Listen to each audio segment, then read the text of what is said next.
Good morning students. இன்றைக்கி நம்ம பார்க்க போகிற கிளாஸ் வந்து அப்பண்டிசைட்டிஸ். ஓகேங்களா? அப்பண்டிசைட்டிஸ் அப்படின்னா நீங்கள் எல்லாருமே நிறைய கேஸ் ஸ்டடி எழுதியிருக்கீங்க, அதனால் உங்களுக்கு தெரிஞ்சிருக்கும்.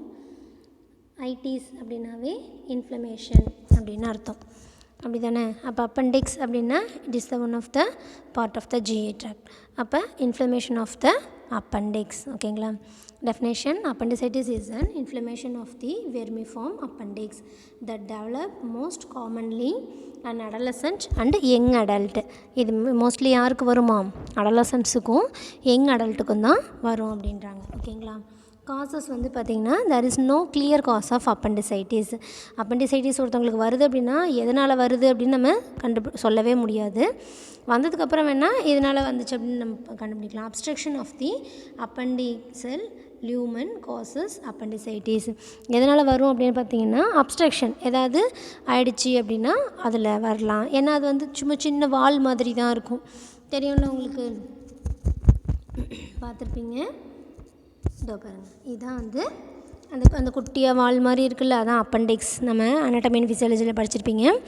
அந்த முனையில் இன்டெஸ்டைன்லேருந்து பிரியுதில்ல, அந்த முனையில் ஏதாவது அப்ஸ்ட்ரக்ஷன் ஆகிடுச்சு அப்படின்னா இந்த இடத்துல உள்ள எல்லாமே வந்து உள்ள அந்த ஏன்னா உள்ளே வந்து ஃபுட் பார்ட்டிகல்ஸ் தானே இருக்கும். அப்போ அது வந்து இன்ஃப்ளமேஷன் ஆகி நம்ம அப்பண்டிக்ஸ் ஃபுல்லாகவே இன்ஃப்ளமேஷன் ஆகிறதுக்கு பேர் தான் அப்பண்டிசைட்டிஸ். ஓகேங்களா?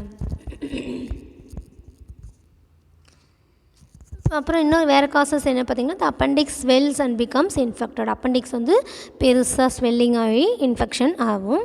Source of obstruction include food waste. ஏன்னா அதில் அப்ஸ்ட்ரக்ஷன் ஆகிறதுனால உள்ளே வந்து ஃபுட் சப்ஸ்டன்ஸ் இருக்கும், அது மூலியமாக இன்ஃபெக்ஷன் ஆகிடும் appendix. Hard piece of stool. Suppose stool வந்து வந்து கான்ஸ்டிபேஷன் பேஷண்ட்ஸ்லாம் இருக்காங்க அப்படின்னு பார்த்திங்கன்னா அவங்களுக்குலாம் வந்து ஹார்ட் ஸ்டூல் இருக்கும். அது நம்ம ரொம்ப ஸ்ட்ரெயின் பண்ணுறது மூலியமாக அதில் வந்து ஹார்ட் ஸ்டூல் உள்ளே போயிடுச்சு அப்படின்னா அந்த அப்பண்டிக்ஸ்குள்ளேருந்து வெளியில் வராது. அப்போ அது வந்து இன்ஃபெக்டட் ஆகலாம். அடுத்து parasites or growth that clog the appendiceal lumen. இப்போ பேரசைட்ஸு அதாவது worm infestation, round worm, hook worm, tape worm, ஏதாவது அது உள்ளே இருந்துக்கிட்டு அதை அப்ஸ்ட்ரக்ஷன் பண்ணி அது மூலியமாக இன்ஃபெக்ஷன் ஆகலாம். Enlarged lymph tissue in the wall of the appendix. அது ஆயிடுச்சு அப்படின்னா என்ன ஆகும் அப்படின்னு பார்த்தீங்கன்னா அதோட அந்த அப்பண்டிக்ஸோட வால் வந்து என்லார்ஜ்மெண்ட் பெருசாகி அந்த டிஷ்யூ ஃபுல்லாக வந்து இன்ஃபெக்ஷன் ஆகிடும். Swelling of the tissues of the appendix wall. Okay, அவ்வளோதான். இதுதான் உள்ள ஃபுட் பார்ட்டிகல் வந்து வெளியில் வர முடியாமல் ஏதாவது அப்ஸ்ட்ரக்ஷன் ஆகிடுச்சு அப்படின்னா அது மூலியமாக வர்றது தான் அப்பண்டிக்ஸ். ஓகேங்களா? ஓகே, பேத்தோபிசியாலஜி பாருங்கள். பேத்தோபிசியாலஜியில் first due to aetiological factors. ஏதாவது ஒரு ஈட்டியாலஜிக்கல் ஃபேக்டர்ஸ் இருக்கும், சரிங்களா? அது மூலியமாக obstruction of the appendix lumen by faecalith. இப்போ வந்து அப்ஸ்ட்ரக்ஷன் ஆகுது அப்பண்டிக்ஸோட அந்த ஃபீகோலேத் மூலியமாக. அந்த ஹார்டு ஃபீக்கல் இருக்குல்ல, அது மூலியமாக அப்ஸ்ட்ரக்ஷன் ஆகுது. அப்புறம் அது அப்ஸ்ட்ரக்ஷன் ஆகிடுச்சு அப்படின்னா உள்ளே போகிறது வந்து என்ன ஆகிடும், அந்த அப்பண்டிக்ஸ்க்கு உள்ளே போகிற அந்த பிளட் சர்க்குலேஷன் இல்லை வேறு எதாக இருந்தாலுமே டிக்ரீஸ்டு ஆகிடும். Decreased flow and drainage of mucosal secretion. இப்போ எக்ஸாம்பிள் உனக்கு சொல்லணும் அப்படின்னா, இப்போ ஒரு விரலில் நீ ரப்பர் பேண்டை போட்டேன்னு வச்சுக்கேன், விரலில் நம்ம ரிங் போடுற இடத்துக்கிட்ட ஒரு ரப்பர் பேண்டை நீங்கள் டைட்டாக போட்டிங்க அப்படின்னா என்னாகும், அந்த விரல் உங்களுக்கே தெரியும், கொஞ்சம் நேரம் வலிக்கிற மாதிரி இருக்கும், அப்புறம் மறுத்து போயிடும். நீங்கள் அப்படியே விட்டுட்டீங்க அந்த ரப்பர் பேண்டை எடுக்காமல் அப்படின்னா அது பிளட் சர்க்குலேஷன் அந்த விரலுக்கு ஸ்டாப் ஆகி அதில் உள்ள டிஷ்யூஸ்லாம் என்ன ஆகிடும், பிளாக் ஆகி நெக்ரோசிஸ் ஆகி டெத் ஆகி நம்ம அந்த விரலே வந்து கொஞ்சம் நாளில் அழுகி போய் கீழே விழுந்துடும். சரிங்களா? அப்போ அதே தான், அது சேம் ப்ராசஸ் தான் இந்த அப்பண்டிக்ஸுக்கும். என்னென்னா மேலே வந்து இந்த அப்பண்டிக்ஸில் மேலே அப்ஸ்ட்ரக்ஷன் ஏதாவது ஒரு காசஸ், இப்போ நம்ம பார்த்த காசஸில் ஏதாவது ஒன்று வச்சு அப்ஸ்ட்ரக்ஷன் ஆகிடுச்சு. அப்போ அந்த அப்பண்டிக்ஸ்க்குள்ளேருந்து வெளியில் எதுவுமே போக முடியாது, வெளியிலேருந்து உள்ளே அந்த ஏர் ஃப்ளோ எதுவுமே வராது. அப்படி இருக்கும்போது அந்த அப்பண்டிக்ஸில் எல்லா ஃப்ளோவுமே டிக்ரீஸ்ட் ஆகிடுது. Increased intraluminal pressure in appendix. அப்போ உள்ளே வந்து அதோட ப்ரெஷர் வந்து அதிகமாகிடுது. Vasocongestion causes decreased blood supply இந்த அப்பண்டிக்ஸ். அப்போ வேசோ கன்ஜஷன் மீன்ஸ் இருகிறதுன்னு அர்த்தம், ஐ மீன் சுருங்கிறது. அது ஆகிறதுனால அப்பண்டிக்ஸுக்கு போகிற பிளட் சர்க்குலேஷனும் கம்மியாகிடுது. Decreased blood supply of oxygen and nutrition இந்த அப்பண்டிக்ஸ். அப்போ பிளட் சப்ளை கம்மியாகும் போது அது எடுத்துகிட்டு போகிற ஆக்சிஜனும் கம்மியாகிடுது. அதுக்கு அந்த அப்பண்டிக்ஸ் கிடைக்கக்கூடிய நியூட்ரிஷனும் கம்மியாகிடுது. Necrosis and perforation of the appendix. Appendix. அப்போ என்ன ஆகிடுது, அந்த அப்பெண்டிக்ஸ் நெக்ரோசிஸ் ஆகிடுது, எந்த ஒரு ஃப்ளோவும் இல்லாமல் நெக்ரோசிஸ் ஆகிடுது. அப்புறம் பெர்ஃபரேஷன், அதில் ஒன்று அப்படியே பெருசாகி ஸ்வெல்லிங் ஆகிட்டே போய் பர்ஸ்ட் ஆகிடும், அப்படி வெடிச்சிருச்சு அப்படின்னு சொல்கிறாங்கல்ல, அந்த மாதிரி ஆகிடும். பாக்டீரியா இன்வேடின் அப்பெண்டிக்ஸ், அது உள்ளே வந்து பாக்டீரியல் வைரல் இந்த மாதிரி மைக்ரோ ஆர்கானிசம் வந்து க்ரோத் ஆக ஆரம்பிச்சிடுது. Destruction of cell membrane of the appendix, எது மூலியமாக அந்த இது வந்து பர்ஸ்ட் ஆகுதுன்னா, அந்த உள்ளே உள்ள பாக்டீரியா வைரஸ் அந்த மைக்ரோ ஆர்கானிசம் வந்து டிஸ்ட்ரப்ஷன் பண்ணுது. ஐ மீன் அந்த உள்ள டிஷ்யூ எல்லாத்தையுமே என்ன பண்ணும், அது ஸ்வெல்லாக அது உள்ளே வந்து வாட்டர் அதிகமாகி ஒரு சமயம் அதோட ப்ரெஷர் தாங்க முடியாமல் பர்ஸ்ட் ஆகிடும். அதனால அது மூலியமாக இன்ஃப்ளமேஷன் ஆகுது அப்பெண்டிக்ஸ், அதுதான் அப்பெண்டிசைட்டிஸ். ஓகேங்களா. அப்போ அப்பெண்டிசைட்டிஸ் எப்படி வந்து ஃபார்ம் ஆகுது அப்படின்றது இதில் உங்களுக்கு தெரிஞ்சிருக்கும். அடுத்த கிளினிக்கல் மேனிஃபெஸ்டேஷன் அப்படின்னு பார்த்தீங்கன்னா, உங்களுக்கு தூக்கத்தில் எழுந்துச்சி கேட்டாலும் சொல்லணும். அப்பெண்டிக்ஸுக்கு ஃபஸ்ட்டு கிளினிக்கல் மேனிஃபெஸ்டேஷன் என்ன அப்படின்னு பார்த்தீங்கன்னா, மெக்பர்னிஸ் பாயிண்ட் பெயின். ஓகேங்களா. மெக்பர்னிஸ் பாயிண்ட் இதில் இருக்குது பாருங்கள், செகண்ட் பாயிண்ட்டாக இருக்குல்ல, அட் மெக்பர்னிஸ் பாயிண்ட். என்னது, located halfway between the umbilicus and the anterior spine of the ilium. ஓகேவா. அதுதான் வந்து மெக்பர்னிஸ் பாயிண்ட் அப்படின்னு சொல்லுவோம். அந்த இடத்துல பெயின் இருக்கும். அந்த இடத்துல பெயின் இருந்துச்சுனாவே அது பேர் வந்து அதுக்கு நம்ம என்ன வந்து டயக்னோஸ் பண்ணணும், அப்பெண்டிசைட்டிஸ். ஓகேங்களா. அடுத்தது நெக்ஸ்ட் பாருங்கள், அது அடுத்தது பார்ப்போம் டீட்டெயிலாக. லோயர் ரைட் குவாட்ரண்ட் பெயின், அப்போ வந்து எந்த குவாட்ரண்ட்டில் பெயின் இருக்குங்கிறது உங்களுக்கு தெரியணும். அப்போ lower right quadrant pain usually accompanied by low grade ஃபீவரும் இருக்கும், நாசியா வாமிட்டிங்கும் இருக்கும், அப்புறம் அந்த பெயினும் இருக்கும். இது மூணும் சேர்ந்து இருந்துச்சுன்னாவே அப்பெண்டிசைட்டிஸ் அப்படின்னு நம்ம என்ன பண்ணலாம், டயக்னோஸ் பண்ணலாம். அட் மெக்பர்னிஸ் பாயிண்ட் அப்படின்னா முன்னாடி காமிச்சன்ல, இதுதான் மெக்பர்னிஸ் பாயிண்ட். அம்பிளிகஸ் இருக்கா, இங்கே கீழே வந்து இந்தாண்ட இன்ட்டு போட்டிருக்கிற இடம் வந்து ஆன்டீரியர் சுப்பீரியர் இலியாக் ஸ்பைன். நீங்கள் இப்படி கையை வச்சு பார்த்தா தெரியும்னு சொல்லியிருக்கேன்ல ஏற்கனவே. இப்படி ஹிப்பில் நம்ம எந்த இடத்துல இப்படி கையை வைக்கிறோமோ அந்த போன், அந்த பெல்விக்கோட மேல் பக்கம் சைடு இருக்குல்ல சுப்பீரியர், அதுதான் ஆன்டீரியர் சுப்பீரியர் இலியாக் ஸ்பைனுன்னு சொல்லுவோம். அதுலேருந்து அம்பிளிகஸ்க்கு ஒரு கோடு போட்ட அப்படின்னா அந்த கோட்டில் நடுவில் மிட் பாயிண்ட், அதுதான் மெக்பர்னிஸ் பாயிண்ட் அப்படின்னு சொல்லுவோம். அந்த இடத்துல தான் வந்து பெயின் இருக்கும். சரிங்களா.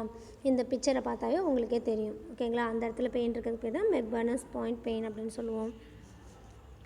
அடுத்தது rebound tenderness maybe present. Tenderness இப்படி தொட்டாவே வலி இருக்கிற மாதிரி இருக்கும். அப்புறம் ரோசிங் சைன்ஸ் அப்படின்னா elicited by palpating left lower quadrant which paradoxically causes pain in right quadrant. அது ரைட் குவாட்ரண்ட். இப்போ நம்ம மெக்பர்னிஸ் பாயிண்ட் வந்து எங்கே பார்த்தோம், ரைட் குவாட்ரண்ட்டில் பார்த்தோம், ரைட் லோயர் குவாட்ரண்ட்டில். இந்த ரோசிங் சைன்ஸ் என்ன அப்படின்னு பார்த்திங்கன்னா, அதே இடத்துல லெஃப்ட் சைடு தொட்டோம் அப்படின்னா ரைட் சைடு பெயின் இருக்கும். அதை வச்சு நம்ம அப்பெண்டிசைட்டிஸ்னு கண்டுபிடிச்சிடலாம் அப்படின்றாங்க. எப்படி மேம், நம்ம மெக்பர்னிஸ் பாயிண்டில் தொட்டால் பெயின் இருந்துச்சுன்னா ஓகே, அந்த இடத்துல அப்பெண்டிக்ஸ் வந்து இன்ஃப்ளமேஷன் ஆகிருக்குது, அதனால் எந்த இடத்துல வந்து இன்ஃப்ளமேஷன் ஆனாலும் என்ன இருக்கும்னு சொல்லியிருக்கேன், ரெட்னஸ் இருக்கும், ஸ்வெல்லிங் இருக்கும், டெண்டர்னஸ் இருக்கும், எல்லாம் இருக்கும். அப்போ அந்த இடத்துல இருக்குது, தொட்டோன்னே வலிக்குது, இது நியாயம். எப்படி மேம் லெஃப்ட் சைடு நம்ம தொட்டால் எப்படி ரைட் சைடு வலிக்கும், அந்த கொஷின் இருக்கும்ல உங்களுக்கு. அப்போ ரோசிங் சைன்ஸ்னால் இதோ பாருங்கள், இதுதான் ரோசிங் சைன்ஸ். இதில் இந்த ரெட் கலராக பெரிய டாட்டாக இருக்குல்ல, அதுதான் அப்பெண்டிக்ஸ் இன்ஃப்ளமேஷன் ஆகிருக்குதுன்னு அர்த்தம். இப்போ இந்த இடத்துட்ட ரைட் சைடு இன்ஃப்ளமேஷன் ஆகிருக்குது அப்பெண்டிக்ஸு. லெஃப்ட் சைடு வந்து இந்த இடத்துல நீ அதே அப்படியே ஈக்குவல் மெக்பர்னிஸ் பாயிண்ட் மாதிரியே அதே umbilicus to anterior superior iliac ஸ்பைனுக்கு இடையில லெஃப்ட் சைடு இப்படி கையை வச்சு அமுத்துனீங்கன்னா உனக்கு ரைட் சைடு வலிக்கும். அதை வச்சு நம்ம அப்பெண்டிசைட்டிஸ்னு முடிவு பண்ணிக்கலாம். எப்படி வலிக்கும், இங்கே கொடுத்துருக்காங்க பாரு ஆரோ மார்க்கு. அப்போ இன்டெஸ்டைனை வந்து நீ என்ன பண்ணுற, அப்படி ப்ரெஷ் பண்ணுற. அப்படி ப்ரெஸ் பண்ணும்போது மேல் நோக்கி அந்த இன்டெஸ்டைனில் உள்ள அந்த எல்லாமே, அது ஏராக இருக்கட்டும் இல்லை ஃபீக்கல் மேட்டராக இருக்கட்டும் இல்லை எதாக இருந்தாலுமே பேக் சைடாக வந்து மூவ் பண்ணும். அப்போ பேக் சைடாக மூவ் பண்ணும்போது ஏற்கனவே அந்த அப்பெண்டிக்ஸ் வந்து டெண்டர்னஸாக இருப்பாங்க. அப்போ இந்த மூமெண்ட்டு போய் அங்கே என்ன கொடுக்குது, நம்மளுக்கு ப்ரெஷர் கொடுக்கும்போது வலி அதிகமாகுது. அப்போ அது வச்சும் நம்ம என்னது அப்பெண்டிசைட்டிஸ்னு நம்ம இது பண்ணிக்கலாம், டயக்னோஸ் பண்ணிடலாம். அதான் ரோசிங் சைன். ஓகேங்களா. Rovsing sign. Okay. If appendix rupture pain becomes more diffuse. Suppose appendix வந்து இன்ஃப்ளமேட்டடாக இருக்கிற வரைக்கும் ஒன்றும் ப்ராப்ளம் இல்லை, அந்த இடத்துல மட்டும்தான் வலிக்கும். சப்போஸ் அது பர்ஸ்ட் ஆகி ரப்ச்சர் ஆகிடுச்சின்னு வச்சுங்களேன், அப்போ என்ன ஆகிடும், ஃபுல்லாக எல்லா இன்ஃப்ளமேஷனும் அப்டமன் ஃபுல்லாக வந்து பரவிடும் இன்ஃபெக்ஷன், அதில் உள்ள இன்ஃபெக்ஷன்.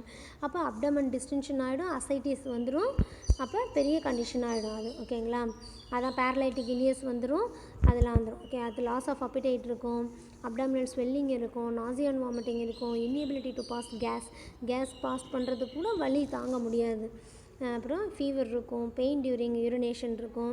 ஏன் நம்ம பிளாடர் பெருசாக அது எந்த இடத்துக்கிட்ட வரும்னு பார்த்தோம், அம்பிளிகஸ் வரைக்கும் வரும்னு பார்த்தோம். அப்போ அந்த இடத்துக்கிட்ட தானே கீழே அப்பெண்டிக்ஸ் இருக்குது. அப்போ பிளாடர் கொஞ்சம் ஃபுல்லானாலுமே அப்பெண்டிக்ஸ் பெயின் தாங்க முடியாது. அந்த பிளாடரை எம்டி பண்ணுற வரைக்கும் அந்த பெயின் இருந்துக்கிட்டே இருக்கும்.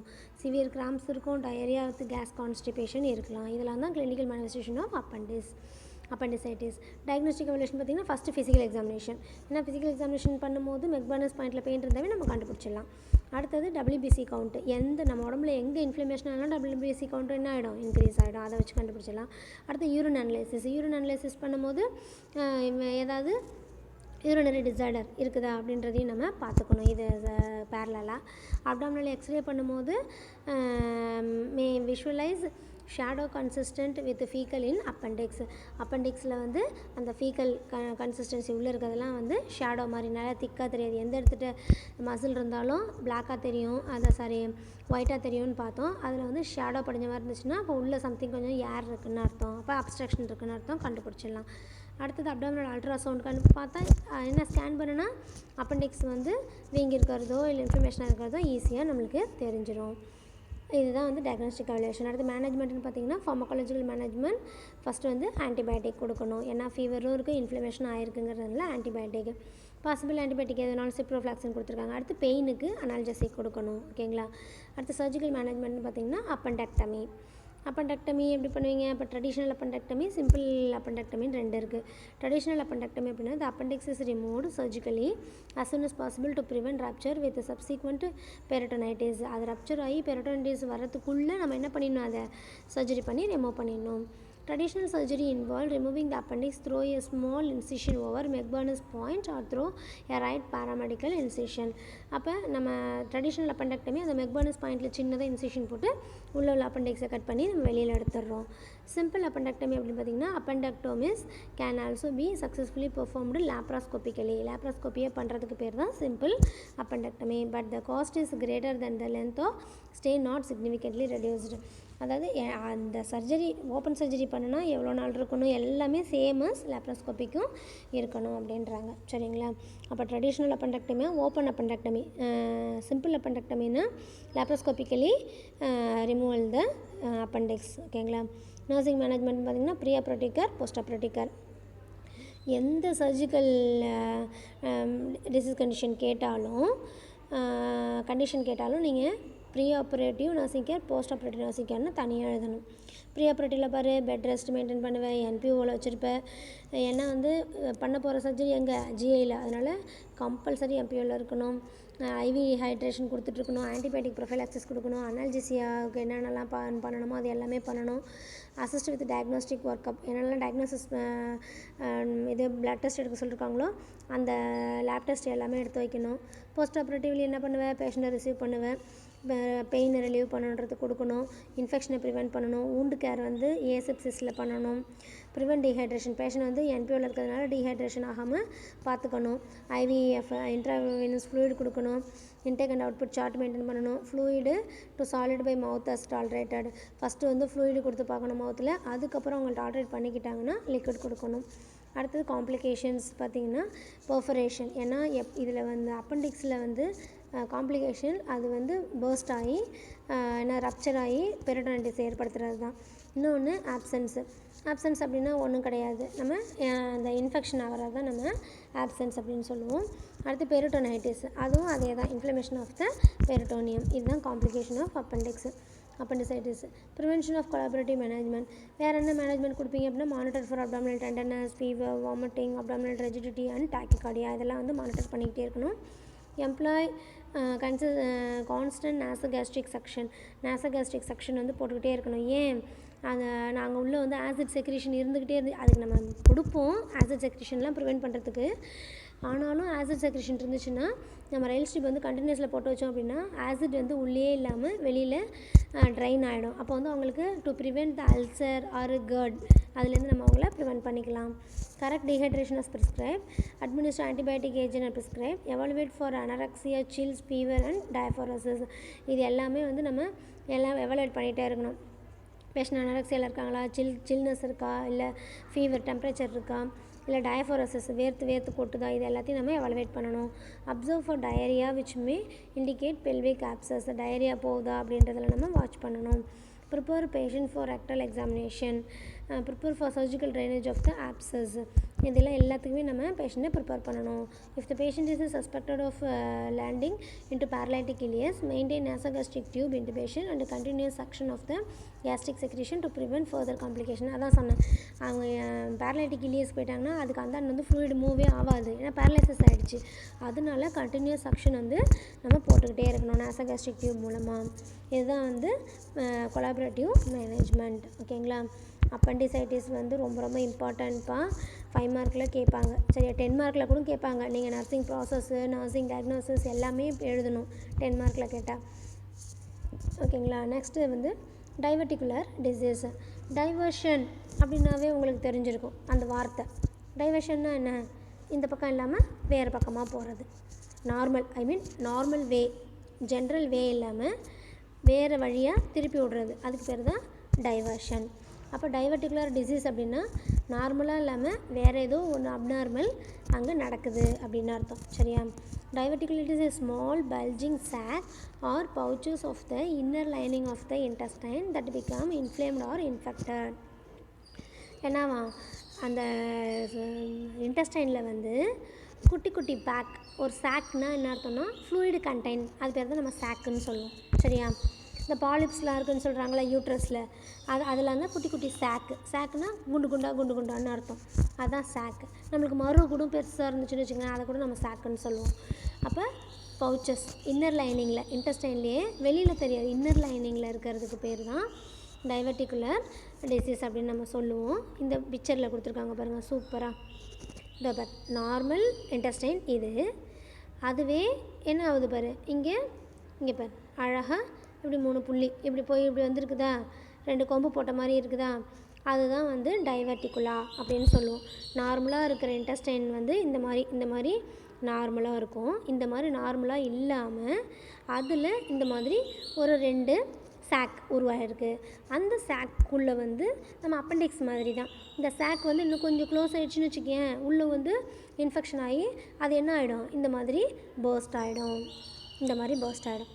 இந்த சாக்கு உள்ளே இன்ஃபெக்ஷன் ஆகி என்ன ஆகும், இந்த மாதிரி பர்ஸ்ட் ஆகி வெளில வந்துச்சுன்னா ரப்ச்சராக தான் இங்கே கொடுத்துருக்காங்க பாரு, ரப்ச்சர்டு டைவர்டிகுலம். இது டைவர்டிகுலா, இது ரப்ச்சர்டு டைவர்டிகுலம். இந்த மாதிரி டைவர்டிகுலம் ஃபார்ம் ஆகி இந்த மாதிரி ரப்ச்சர் ஆகிடுச்சுன்னா அப்போ என்ன ஆகிடும், பெரிட்டோனியம் அப்டமனுக்கு வந்துருச்சுன்னா அப்பண்டிசைட்டிஸ் மாதிரி தான், ஃபோலாக இன்ஃப்ளமேஷன் ஆகி பெரிட்டோனைட்டிஸ் வந்து அசைட்டிஸ் வந்துடும். ஓகேங்களா. அது மட்டும் இல்லாமல் இது இந்த மாதிரி உள்பக்கம் வந்து ஏதாவது ஆச்சுன்னா பரவாயில்ல. இங்கே பாரு, இங்கே என்ன இருக்குது, இது ரெக்டம் பின்னாடி உள்ளது, இது இன்டெஸ்டைன், முன்னாடி என்ன இருக்குது, பிளாடர் இருக்குது. அப்போ இந்த இடத்துல வந்து இந்த மாதிரி சாக் உருவாகி ரப்ச்சர் ஆகுதுன்னு வச்சுக்க, அப்போ என்ன ஆகிடும், இந்த இன்டெஸ்டைனுக்கும் இந்த பிளாடருக்கும் இடையில ஃபிஸ்டுலா கேப் வந்துடும். அப்போ இன்டெஸ்டைனல் கண்டென்ட் எல்லாமே பிளாடருக்கு வந்து யூரித்ரா வழியாக வந்துடும். இந்த யூரின் வந்து என்ன ஆகிடும், அங்கே போய் அந்த நம்ம இன்டெஸ்டைன் ரெக்டம் வழியாக அனல் வழியாக வர ஆரம்பிச்சிடும். அப்போ இன்ஃபெக்ஷன் ஆகிடும், 2 ஆர்கனுமே நம்மளுக்கு இன்ஃபெக்ஷன் ஆகிடும், சரிங்களா. அப்போ டைவர்டிகுலர் டிசீஸ் அப்படின்னா சின்ன டிசீஸ் தான், ஆனால் அதனால் வரக்கூடிய காம்ப்ளிகேஷன் வந்து அதிகம். ஓகேங்களா. Diverticular disease consist of pre diverticular disease, diverticulosis and diverticulitis இப்படின்னு 3 இருக்குது. டைவர்டிகுலம் அப்படின்னா is a pouch or saccular dilation of the colon wall, இதுதான் டைவர்டிகுலம். இந்த மாதிரி இருந்துச்சுன்னா மட்டும், இந்த மாதிரி சாக் இருந்துச்சுன்னா அதை வந்து நம்ம டைவர்டிகுலம் அப்படின்னு சொல்கிறோம். Diverticulosis is a condition exhibiting multiple diverticula, நிறைய டைவர்டிகுலா இருந்துச்சுன்னா அது பேர் டைவர்டிகுலோசிஸ் அப்படின்னு சொல்கிறோம். குலைட்டிஸ் is an inflammation of 1 or more diverticula, உள்ளே வந்து இன்ஃப்ளமேஷன் ஆச்சு அப்படின்னா அது பேர் தான் டைவர்டிகுலைட்டிஸ். ஓகேங்களா. ஓகே, இன்ட்ரெஸ்ட்டாக இருக்கும் இன்னும் நம்ம இது பார்க்க. இப்போ டைவர்டிகுலர் டிசீஸ்னால் டைவர்ஷன் அந்த ஒரு வார்த்தை வந்து உனக்கு ஞாபகத்துக்கு வரணும். அப்போது ஒரு அப்நார்மல் சாக் ஒன்று வேறு பக்கமாக உருவாகுது அப்படின்னா அது பேர் தான் டைவர்டிகுலைட்டிஸ் அப்படின்னு சொல்லுவோம். காசஸ் வந்து பார்த்திங்கன்னா லோ ஃபைபர் டயட்டு. ஏன்னா ஃபைபர் டயட் இருந்துச்சுன்னா எங்கேயுமே எந்த ஒரு இதையுமே நிற்க விடாது, பிடிச்சி எல்லாத்தையும் இழுத்துட்டு போயிடும். நார் இருந்துச்சுன்னா அந்த ஒட்டிகிட்டு இருக்கிறது கிட்டிகிட்டு இருக்கிறது எல்லாத்தையும் இழுத்துட்டு போயிடும். அப்போ அந்த லோ ஃபைபர் டயட்டு மாவு பொருளாக சாப்பிட்டோன்னா அது அங்கங்கேயும் போய் என்ன பண்ணிக்கும், ஒட்டிக்கும். அப்போ அந்த ஒட்டி இருக்கிறது இன்ஃபெக்ஷன் ஆகி அந்த இடத்துல ஒரு சாக் ஃபார்மேஷன் ஆகிடும். அப்போ ஃபைபர் ரிச் டயட் சாப்பிட்டோம் அப்படின்னா இதுக்கெலாம் வேலையே கிடையாது. Low fiber diet have been implicated in the development of diverticula because such diet decrease bulk in the stool and predispose into constipation. ஏன்னா பல்காக நம்ம வேறு ஏதாவது ஃபுட்டு சாப்பிட்றோம் அப்படின்னா அது வந்து டிஸ்போஸ் ஆகாமல் ஸ்டூல் வந்து ஹார்ட்னஸ் ஆகி பல்காக அப்படியே இருந்துடும் இன்டெஸ்டைனில். Mainly 2 factors: weakening of the bowel wall, increased intraluminal pressure. Bowel wall வந்து ரொம்ப வீக்காக இருந்துச்சு அப்படின்னா ஈஸியாக டைவர்டிகுலம் ஃபார்ம் ஆகிடும். அடுத்தது இன்ட்ராலியூமினல் ப்ரெஷர் வந்து அதிகமாக, அதான் சொல்லலை கான்ஸ்டிபேஷனில் ஸ்டூல் வந்து உள்ளே தங்கிருச்சு, நீ வந்து ரொம்ப ப்ரெஷர் கொடுத்து வந்து மோஷன் போகிறோம் அப்படின்னா அந்த ப்ரெஷர்லேயே வந்து அது என்ன ஆகிடும், அந்த டைவர்டிகுலம் ஒரு சாக்காக வந்து உருவாகிடும். சரிங்களா? பேத்தோஃபிசியாலஜி பார்த்திங்கன்னா weakening of the bowel wall and increased intraluminal pressure. Bowel wall வந்து வீக் ஆகி இன்ட்ராலுமினல் ப்ரெஷர் அதிகமாகச்சு அப்படின்னா out pouching of mucosa and submucosal layer of colon, அந்த ப்ரெஷர்லேயே வந்து ஒரு பவுச் உருவாகிடும். ஹெர்னியேஷன் த்ரோ மசில் வால், அந்த மசில் வால் உள்பக்கம் வாலில் ஹெர்னியேஷன் கொஞ்சோண்டு புடச்சிக்கிட்டு இப்படி ப்ரொட்ரூஷன் ஆகி வெளியில் போயிடும். Bowel content accumulate and decompose at hernia, அந்த குட்டியாக அந்த சாக்குக்குள்ளே என்ன ஆகிடும், அந்த இன்டெஸ்டைனில் இருக்கிற ஃபீக்கல் மேட்டர் கொஞ்சோண்டு இருக்கும், அது மூலியமாக அது இன்ஃபெக்ஷன் ஆகும், இன்ஃப்ளமேஷன் அண்ட் இன்ஃபெக்ஷன் ஆகும், அது டைவர்டிகுலைட்டிஸாக மாறிடும். ஓகேங்களா? அப்பண்டிசைட்டிஸ் மாதிரியே தான் இதுவும். என்ன அது வந்து நார்மலாக நேச்சராகவே இருக்குது அந்த வால், இது நம்மளால் உருவாக்கப்படுது எக்ஸ்ட்ரா அந்த டைவர்டிகுலம் சாக், அவ்வளோதான். கிளினிக்கல் மேனிஃபெஸ்டேஷன் பார்த்திங்கன்னா டிஸ்கம்ஃபர்ட் கன்சிஸ்ட் ஆஃப் டல்லாக இருப்பாங்க, episodic or steady left quadrant and mid abdominal pain இருக்கும். Assessment also reveals alteration in bowel habit இருக்கும். கான்ஸ்டிபேஷன் இருக்கலாம், டயரியா இருக்கலாம், ரெண்டும் சேர்ந்து கூட இருக்கலாம். இன்க்ரீஸ்டு ஃப்ளாட்டஸ் ஏர் கண்டென்ட் இருக்கும், அனரக்சியா இருக்கும், லோ கிரேட் ஃபீவர் இருக்கும், லோக்கலைஸ்டு டெண்டர்னஸ் இந்த லெஃப்ட் லோயர் குவாட்ரண்ட் இருக்கும். Repeated inflammation can result in narrowing and obstruction of the bowel wall. அதாவது ரிப்பீட்டட் இன்ஃப்ளமேஷன் ஆகிட்டே இருக்கிறதுனால பவல் வால் வந்து என்ன ஆகிடுமா, சுருங்கிடும் அப்படின்றாங்க. Trace blood and maybe found in the stool, அதாவது பிளட்டில் வந்து என்னது அதாவது ஸ்டூலில் வந்து அந்த பிளட் ப்ரெசன்ட் இருக்கலாம், போகுது அப்படின்றாங்க. ஏன்னா அந்த மியூக்கோசா எல்லாமே ஹார்டாகி அதனால ப்ளீடிங் இருக்கலாம் அப்படின்றாங்க. டயக்னோஸ்டிக் எவாலுவேஷன் எப்படி கண்டுபிடிப்போம்? Physical examination, abdominal ultrasound, colonoscopy. கொலோனோஸ்கோப்பினா visualisation of the colon, CT scan abdomen, barium X ray. ஓகேங்களா? இதெல்லாம் டயக்னோஸ்டிக் எவாலுவேஷன். மெடிக்கல் மேனேஜ்மெண்ட்னு பார்த்திங்கன்னா ஹை ஃபைபர் டயட் தான் ஃபஸ்ட்டு. சரிங்களா? அடுத்தது bran therapy, psyllium preparation or stool softeners such as docosate sodium to avoid constipation. இதை குடித்தா நம்மளுக்கு நல்லா மோஷன் போகும் அப்படின்னா அவங்க மைண்டை வந்து அதை அக்செப்ட் பண்ணுச்சுன்னா தான் நல்லா போகும். அப்போ அந்த தெரப்பி வந்து யூஸ் பண்ணணும். என்கரேஜ் அடிக்வட் ஃப்ளூயிட் இன்டேக் கொடுத்துட்டே இருக்கணும். Intestinal diverticulitis with pain usually respond to a liquid or low residue diet. Liquid கொடுத்தோம் அப்படின்னா அந்த பெயின் வந்து கொஞ்சம் ரெடியூஸ் ஆகும். சரிங்களா?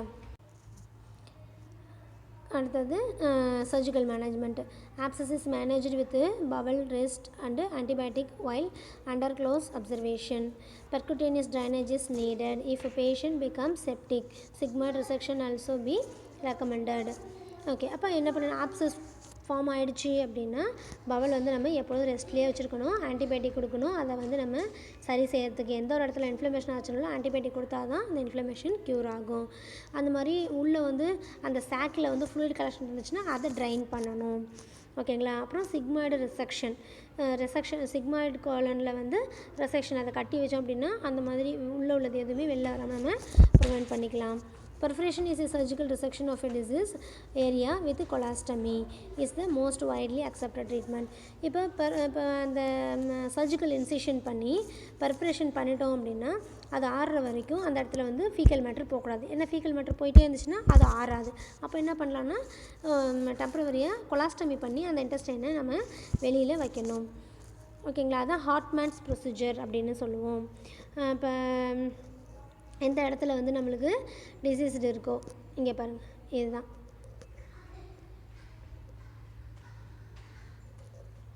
இதுதான் ஹார்ட்மேன்ஸ் ப்ரொசீஜர் அப்படின்னு சொல்லுவோம். Colostomy back. ஓகே, அந்த இடத்துல அந்த இப்போ கட் பண்ணி எடுத்துருக்காங்கல்ல அந்த இடம்தான் வந்து இங்கே பாருங்க பிஃபோர் வந்து ஃபுல்லாக நல்லா இருக்குது.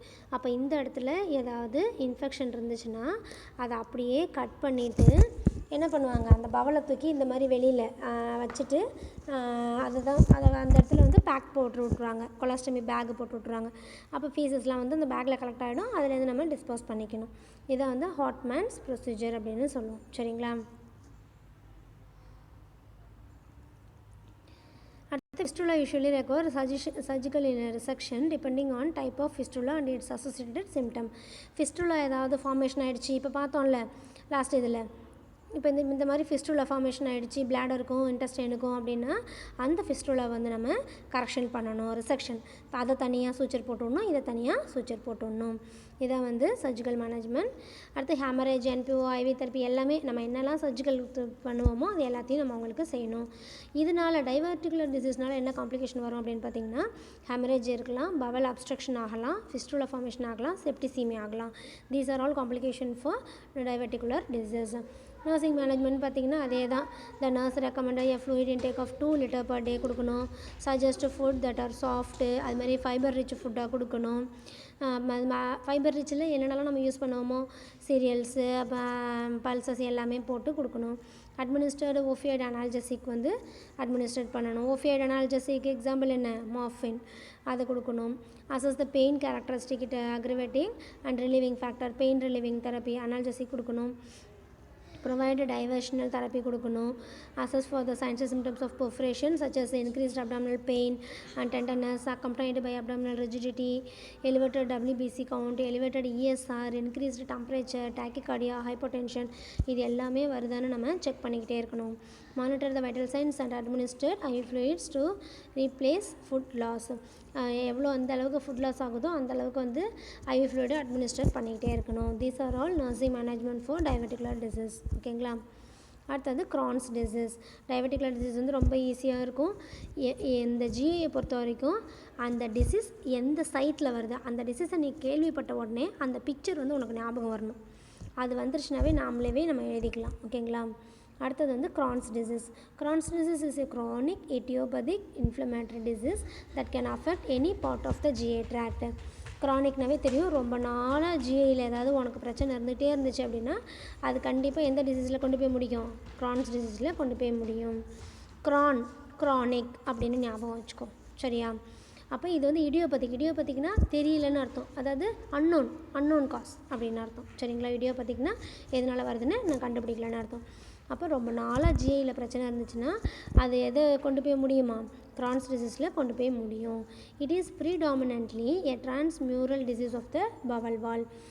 இது வந்து என்ன ஆகுது, என்னம்மா ஆகும், எனக்கு வந்து ஒரு 3 மாதமாக அப்பப்போ விட்டு டயரியா போகுது. அப்போ என்ன ஆகும், அந்த இன்டெஸ்டைனல் வால் எல்லாமே என்ன ஆகிடுமா, டிரான்ஸ்மியூரல், அந்த அதில் உள்ள மியூக்கோஸா எல்லாமே என்ன ஆகிடும், அதாவது ஒன்று ட்ரை ஆகும், அப்படி இல்லை அப்படின்னா எரோஷன் ஆகிடும். அதனால வரக்கூடிய டிசீஸ் தான் க்ரான்ஸ் டிசீஸ். அந்த மியூக்கோசல் லேயர் எல்லாமே வந்து என்னது, டிரான்ஸ்மியூரல், அதாவது பவல் வால் வந்து டேமேஜ் ஆகிடுறது, அதுதான் க்ரான்ஸ் டிசீஸ். ஈஸியாக ஞாபகம் வச்சுக்கோ. காசஸ் வந்து பார்த்திங்கன்னா எக்ஸாக்ட் இட்டியாலஜி காசஸ் வந்து தெரியாது. ஜெனட்டிக் ப்ரீடிஸ்போசிஷன், ஜெனட்டிக் டிசீஸ்னால வரலாம், என்விரான்மெண்டல் ஏஜென்ட்னால வரலாம், வைரல் பாக்டீரியா அதெல்லாம் வந்து அந்த பவல் வாலை வந்து டேமேஜ் பண்ணலாம். இம்யூனலாஜிக் இம்பேலன்ஸு, அதாவது இம்யூனிட்டி கம்மியாக இருக்கிறதுனால வரலாம். Defect in the intestinal barrier that increase the permeability of the bowel, அதாவது இன்டெஸ்டைனல் பேரியர் ஏதாவது இன்டெஸ்டைனுக்கு ஒத்துக்காதது ஏதாவது வரலாம். ஒத்துக்காததுனால defect in the repair of mucosal injury leading to chronic condition. உள்ள அந்த மியூக்கோசல் இன்ஜுரி ஏதாவது ஆச்சுன்னா அதனால கூட வரலாம். இப்போ தொடர்ந்து டயரியா போயிட்டே இருக்குன்னு வச்சுக்க, அப்போ உள்ள மியூக்கோஸ்னால் என்ன ஆகும், அது வந்து உள்ளே ரொம்ப செக்ரெட்டாக என்ன ஆகிடும், டயர்டாகிடும். அப்புறம் ரொம்ப கான்ஸ்டிபேஷனில் இருக்காங்கன்னு வச்சுக்க, அதுவும் ஒன் ஆஃப் த ரொம்ப ஸ்ட்ரெயின் பண்ணி பண்ணுறேன்னா அப்போ அந்த ஹார்டு ஸ்டூல் வந்து அந்த மியூக்கஸ் லேயர் எல்லாத்தையும் எரோஷன் பண்ணிட்டு வரும். அப்போ அதுவும் வந்து டேமேஜ் பண்ணுது அந்த வாலை. அடுத்து சிகரெட் ஸ்மோக்கிங் வந்து லங்ஸுக்கு தானே உள்ளே போவோம், ஜிஐக்கு இதுக்கு என்ன சம்மந்தம் அப்படின்னு கேட்பீங்க நீங்கள். ஏன்னா நீங்களும் அறிவாளிங்க. ஏன்னா it is not only the என்னது லங்ஸோட உள்ள லேயரை வந்து அஃபெக்ட் பண்ணும்.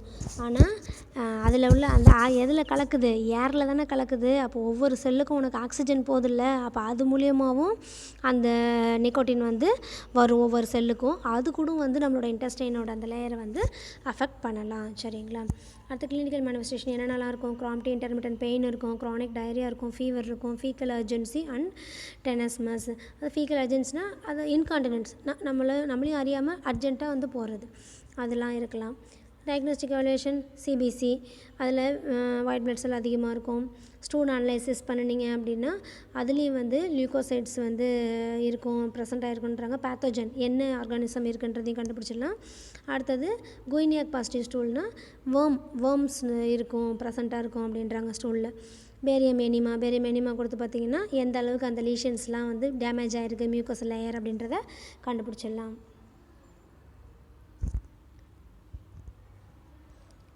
CD of the abdomen and pelvis, CT எடுத்தால் அதுலேயும் கண்டுபிடிச்சிடலாம் என்னென்னலாம் உள்ளே இருக்குது அப்படின்றத. அடுத்து கொலனோஸ்கோப்பி, அடுத்து பயாப்சியில் என்ன பண்ணுவீங்க அப்படின்னா ஏதாவது கேன்சர் செல் ப்ரெசென்ட் ஆகிருக்கா. ஏன்னா ஒரு இடத்துல தொடர்ந்து இன்ஃப்ளமேஷன் ஆகிட்டே இருந்துச்சுன்னா அந்த இடத்துல உள்ள செல் வந்து டேமேஜ் ஆகும். கண்டிப்பாக செல் டேமேஜ் ஆச்சு அப்படின்னா நியூ செல் க்ரோத் இருக்கும்போது அதில் ஒரு கேன்சர் செல் வந்து க்ரோத் ஆகலாம். அப்போ அதை வந்து நம்ம கண்டுபிடிக்கிறதுக்கு தான் பயாப்சி பண்ணுறோம். எலிவேட்டட் இஎஸ்ஆர் அண்டு ஹைப்போ அல்புமினீமியா இருக்கும். சரிங்களா. இதெல்லாம் தான் டயக்னோஸ்டிக் எவலுவேஷன். அடுத்து மெடிக்கல் மேனேஜ்மெண்ட்டுன்னு பார்த்தீங்க அப்படின்னா ட்ரக் தெரப்பியில் 5 அமினோ சாலிசிலேட்ஸு, அடுத்து அதுக்கு எக்ஸாம்பிள் வந்து சல்ஃபோசலசின், அடுத்து மெசலமைன், இதெல்லாம் வந்து அதோட எக்ஸாம்பிள். ஆன்டி மைக்ரோபியல் மெட்ரோனோடசோல், அப்புறம் வந்து சிப்ரோஃப்ளாக்சின், கிளாரத்ரோமைசின், இதெல்லாம் ஆன்டி மைக்ரோபியல்.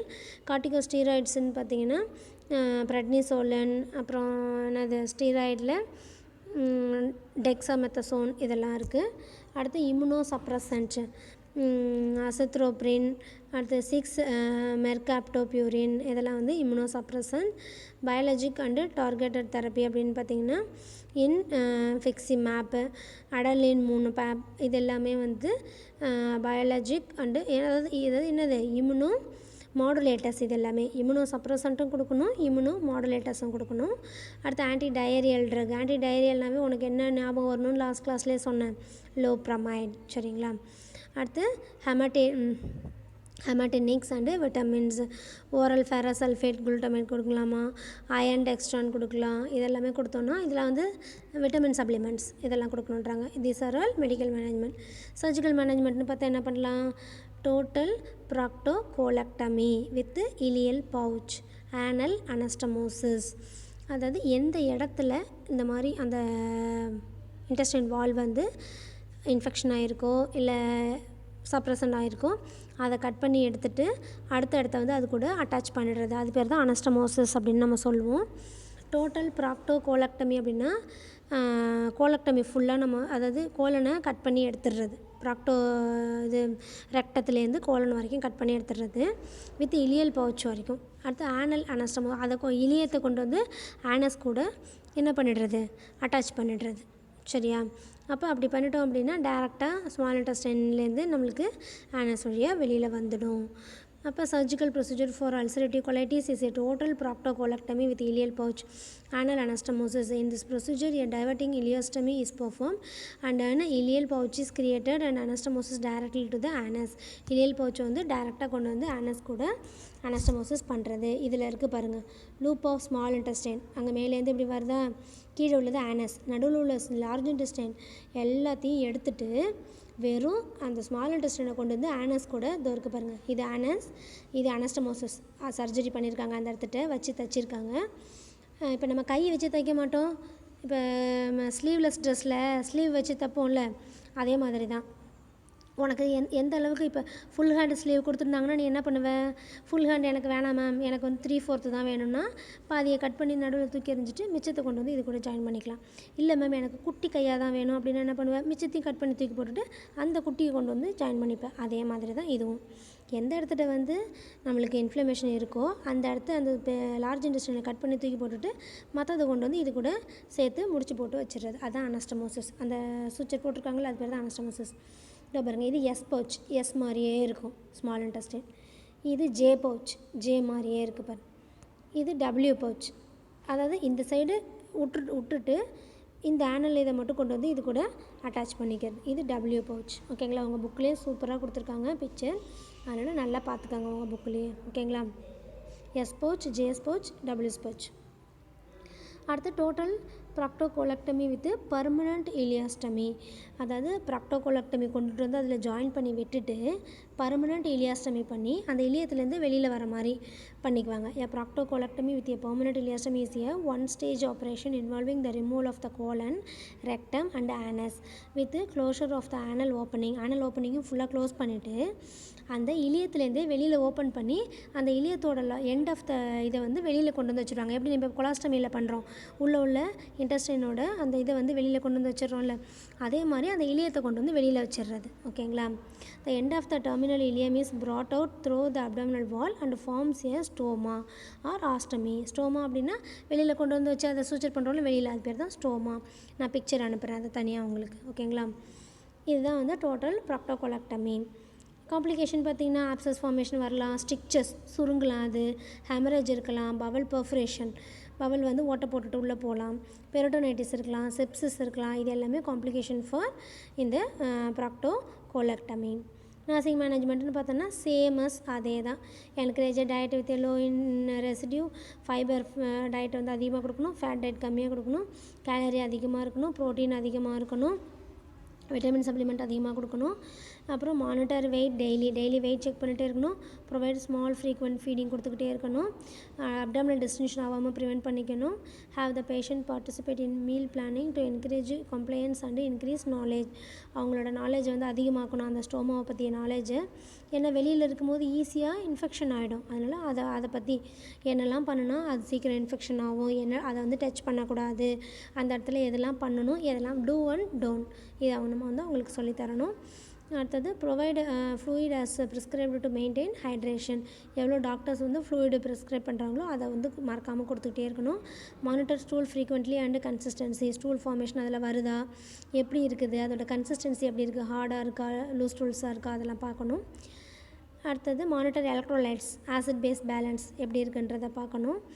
அடுத்து watch for cardiac dysrhythmia and muscle weakness due to loss of electrolytes. Electrolytes வந்து லாஸ் ஆகிறதுனால டிசரித்மியா வருதான்னு இசிஜியில் செக் பண்ணிகிட்டே இருக்கணும் மானிட்டரில். Observe and record changes in pain, frequency, location, characteristic, precipitating event and duration. Pain இருக்கான்னு பார்க்கணும், அந்த பெயினும் எந்த இடத்துல இருக்குன்னு பார்க்கணும், எவ்வளோ நேரம் இருக்குதுன்னு பார்க்கணும். இது எல்லாத்தையுமே நம்ம அவங்கள்ட்ட கேட்டு தெரிஞ்சுக்கணும். அடுத்து monitor for distension, increased temperature, hypotension and rectal bleeding. Abdominal distension ஆகுதான்னு பார்த்துக்கிட்டே இருக்கணும். ஏன்னா உள்ளே வந்து ஃப்ளூயிட் கலெக்ஷன் ஆச்சுன்னா அப்டாமினல் டிஸ்டென்ஷன் ஆகிடும். அடுத்து இன்க்ரீஸ்டு டெம்பரேச்சர் இருக்குன்னு பார்க்கணும், அப்போ சம்திங் எங்கேயோ இன்ஃப்ளமேஷன் ஆகுதுன்னு அர்த்தம். ஹைப்போடென்ஷன், அப்போ எங்கேயோ ப்ளீட் ஆகுதுன்னு அர்த்தம். ரெக்டல் ப்ளீடிங் இருக்குதான்னு செக் பண்ணணும். All signs of obstruction or due to the இன்ஃப்ளமேஷனால் என்னென்னலாம் வருமோ அது எல்லாத்தையுமே நம்ம செக் பண்ணணும். Prepare the patient for surgery if response to medical and drug therapy is unsatisfactory. Medical therapy கொடுத்து சரி பண்ண பார்க்கணும். சப்போஸ் நம்மளால் சரி பண்ண முடியல அப்படின்னா சர்ஜிக்கல் ப்ரொசீஜருக்கு பேஷண்ட்டை ப்ரிப்பேர் பண்ணணும். சரிங்களா, these are all nursing management for Crohn's disease. ஓகேவா, புரிஞ்சுதா? இப்போ 3 கண்டிஷன் பார்த்துருக்கோம். என்னென்ன condition? Appendicitis, diverticular disease, Crohn's disease. ஓகேங்களா, 3மே வந்து ஈஸியாக இருக்கும், அதனால் நல்லா படிச்சுக்காங்க. தேங்க்யூ.